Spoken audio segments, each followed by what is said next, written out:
मालिक आम कथा प्रत्येक जगह रोने आमको भत्ता 500 टका मागणा चाउल कौन देवे सी आम पैसा तो आमको देले पुणी मागणा बोलिकी कहीं कुआ जाऊँ एठी मागणा बोलिकी किए अधिकार देला एटा कहबा लगी ठीक है ता बोपा पैकेट पैसा करके दउनी ता बोपा पैकेट चाउल कर दउनी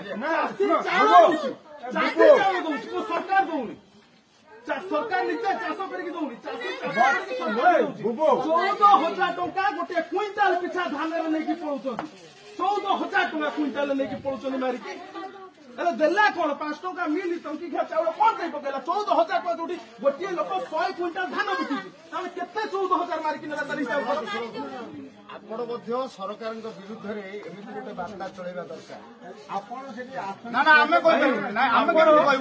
हमको आपण पैसा देना हमें आपण प्रचार करू हमको आपण पैसा आज्ञा हमें आपण कहबा कथा भी प्रचार करू आज्ञा कारण हमें गोटे गलो समस्त जानि छथि मुको पार्टी रो लोक ना बीजेपी ना कांग्रेस आपण पार्टी कथा कहले आपण लोक मानकर न्यायता